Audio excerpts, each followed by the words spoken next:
Well, hey review fans, Outpost review that is. Mighty nice to see you over here on this side of the channel. We had someone ask, are we having Turkey Day at the cabin? Why, yes we are. Good question. We are gonna do that and put a little Thanksgiving special out so you get to enjoy our Thanksgiving with us. By the way, I have a turkey now, live turkey, female, so hopefully she'll be laying some eggs and we can have some little turkeys. That way we don't have to run to the store every Thanksgiving. Yeah, but don't you have to have a... Not to lay eggs. Well... To fertilize the eggs? Well, we have to I'll have to come up with a male somewhere. That's what I'm saying. Yeah. I guess you guys may be wondering what's in this box. I told you that I would let you know about the bear, and that's Dolly rummaging around in the leaves back there, probably looking for some scraps or something. She eats more than Smokey does. And she drags her feet, literally like claw after claw. She will not pick her feet up for nothing. Anyway, the taxidermist contacted me, if you remember, I mentioned it in the video, and said that the hair was slipping on the hide. I don't know how, because I kept it frozen all the way there, but anyway, he said that he could remove the skull and the claws, so he sent that to me, and it was a pretty good sized bear, but you know, when you get to looking at the skull, it doesn't look that large. But anyway, I thought I would show this to you. This is the jawbone, and here, we'll put this on top. Turn it. Huh? Turn it. We need to make her a hat, okay? But anyway, so, but he said that they shot it behind the ear, which, anatomically speaking, what is this? I don't know right now. Is that not the zygomatic bone? I guess it would be, yeah. Yeah. Anyway, we like to have little trivia questions like that. Had a kid actually had to use that word this week. But I'll have to go back in here and I will have to glue this piece. Let's see, I can't remember exactly Like this right here. how it went. Well, No, I think it was more down in, let's see, how did that piece go on? here, hand it to me. You can talk about the bones and I'll fix it. Maybe it was back here. No. But anyway, my point being that, let me set this in here.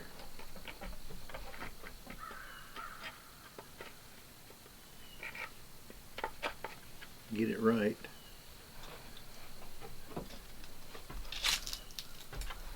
So it's still a pretty good sized bear, pretty good sized head, big fangs.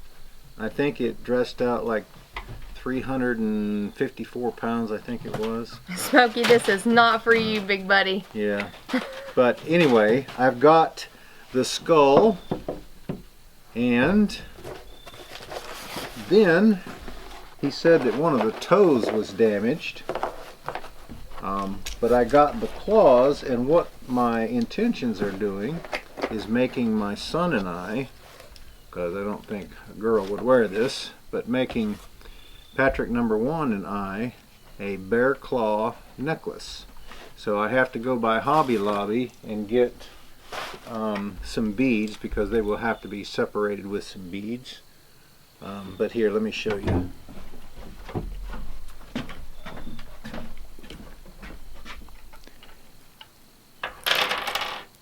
This right here is the claw. Almost the size of my thumb right there. Those would make some mincemeat out of you if they got a hold of you.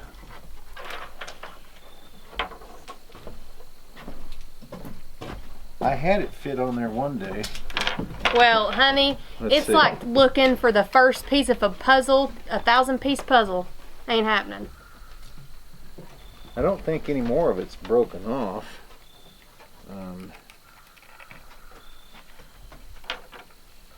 I was about to put this like at my tooth. It's not, it's a claw. Could you imagine climbing trees with that thing?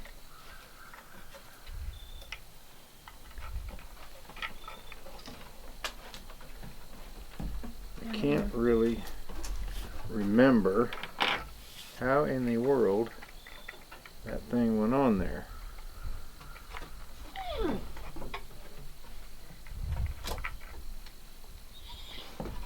Did it come down the other way?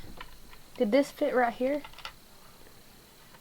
There you go. There it is. There we go. Ooh, I found the first piece of a 1,000-piece puzzle. So see that one piece right back there is missing, but I can actually glue that piece on right there, like this. Okay, because that's where they shot it, behind the ear. Anyway, but that is the skull.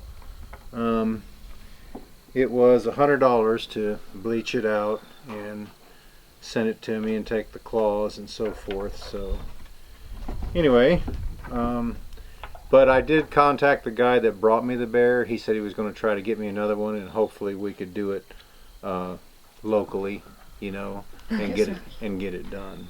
Yeah. His little nose is just a getting it, if y'all can't tell.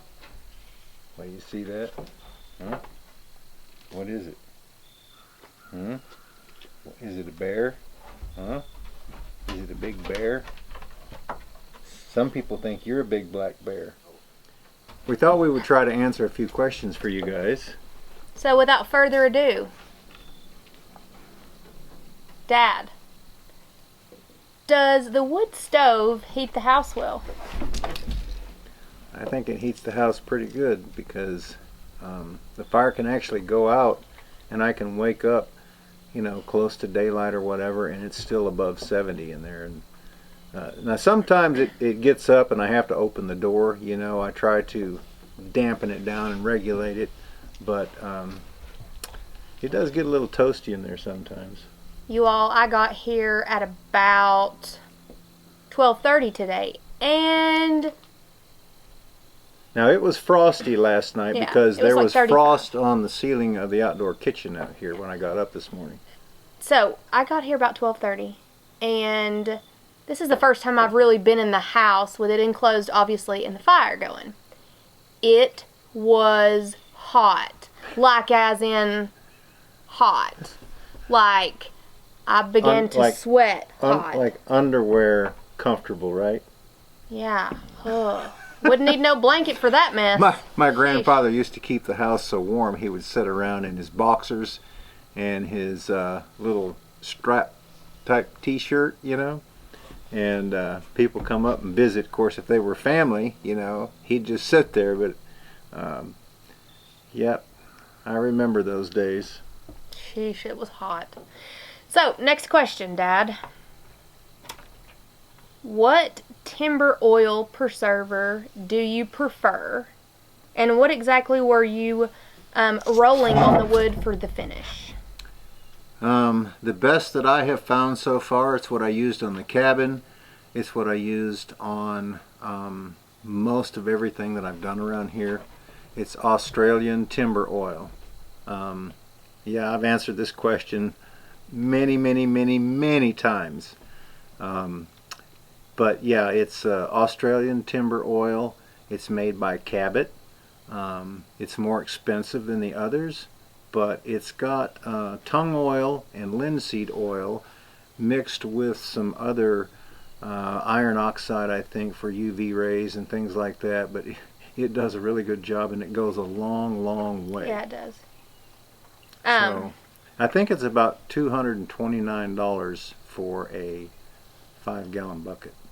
But I mean, it's well worth it, because I actually put some on a piece of wood, and one day I set a drink down and it was sweating, and the beads of water were just sitting there. They did not penetrate the wood. So, and then the west side of the cabin, where most of the sun in the summertime has been hitting it, it doesn't look like it's dried it out much at all. So I suppose, and I did get a comment one time about people had used it before and they put another coat on about 10 years later. So I may not wait that long. If the west side looks like it's getting to be bleached out a little bit, I may go ahead and put some more on there to kind of protect it. But that will give it, you know, a really thick coat, and then I should be good for a good while. What do you call a bee that never made it to the hive? A wannabe. Yeah.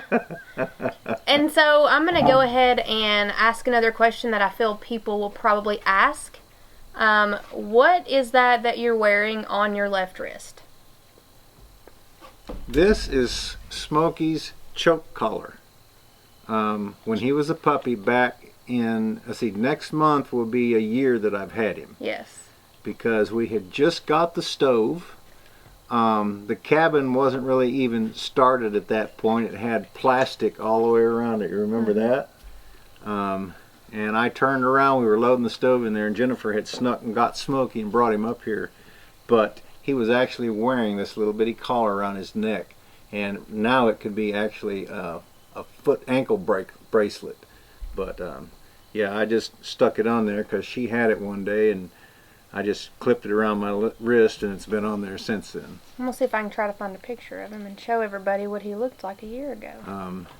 But anyway, yeah, the cabin, it stays really, really warm. I don't have to worry, you know, and that insulation and that radiant barrier, especially, you know, tacked up underneath where the floor joists are. Last night I knew it was going to get down to freezing. I actually felt the floor, and the floor felt just as warm as the air did. And I've got it inside the walls, and I've also got it inside the ceiling. Now, it wasn't installed in the ceiling correctly because it's actually touching the sheetrock, but I had it, you know, I wasn't going to tear the roof back apart, taking the metal off in order to actually fix that correctly. But since I already had it, I felt like, you know, let me just go ahead and put it up in here because it can't hurt anything, but I think it's actually working to help. Look, you all, can you see little Smokey? How do I get it to focus? So, one more question. Somebody had asked about the chef's knife that I've been using cooking. Actually, that company's wanting us to do sponsor another one of our videos, and they're actually going to be, I think they're going to send us one for a giveaway. I'm not sure, so don't bank on that yet. But it's supposed to happen around the end of November, so be looking for that video to come out. I told them we didn't mind doing one again because I really like mine. It's the knife is made by the Husk company, which is supposed to be made out of Japanese steel. But anyway, I've had a few comments of people that did buy them and are really impressed with them. I really like mine, and it's actually comes pretty sharp from the factory, which a lot of times, you know, an axe or a knife or anything that you get with a factory edge is not really that sharp. But this knife is actually pretty doggone sharp. So be looking for that. Don't rush out and buy one yet. Be looking for it because we may be able to not only give one away, but I think they're going to offer a discount too. So you guys be looking for that upcoming video. Okay guys, we're going to go ahead and cut this video here, make it a little bit shorter. We've been talking about actually making the videos a little bit shorter on the review channel and actually putting more of those out. I had asked my son what he thought about doing it on Tuesday, Wednesday, Thursday. That way I could do basically one topic, answer a couple of questions, and if you guys look forward to that, you know, I can also put one out the very next day and the next day. It's not going to be that hard on me to do that. Doing the Outpost videos, you know, getting work done, production, you know, that's much more difficult. But answering questions and just, you know, standing and doing a regular vlog like what we're doing here, that's fairly easy and not that much extra work. Before we go, there was another question that someone had asked. On average, when you're producing a video, how many days of work go into just that one video on average? Most of the time, throughout the life of our channel was basically just one day. Every once in a while it'll be 2 days. But what I've been doing now, I will work a couple of days, I will film that, and I will edit that together. And then I work a couple more days and come up with the other video, you know. One day I'm basically gone uploading videos where I drive about an hour to get to her house. I'm there about 3 or 4 hours uploading videos, and then I drive an hour back here. Of course, I do stop and do some shopping on that day, and so it pretty much takes up the whole day. So, you know, I pretty much have a full week with just 2 of the Outpost videos, but the other videos, you know, instead of doing a long video, I can actually do 3 short ones. You know, pick out a topic, you know, that people are interested in, talk about that, maybe a little bit more in detail, and then answer a few questions, and, you know, leave me some comments. If you guys would like to see 3 shorter videos of the review channel, please leave that in the comments. I'm going to go kind of based on the majority of the people, you know, what you guys want to see, because, you know, yes, this is our channel, but you are the channel, basically. That's the reason that we do the giveaways. So on average, how many hours or minutes are videoed, and how long does it take you to make just one Outpost video? I may have 60 or 70 gigabytes of video to come up with a 30-minute video. But how long do you work on that to just make that 30-minute video? It takes me about 3 hours, sometimes 4 hours, to go through all that information and edit one video. Then it's roughly another hour or so to load that video, depending on how many people are on the internet, because even though, you know, you have high-speed internet, the more people in your area that are on it, it creates a bottleneck because of all that information flowing.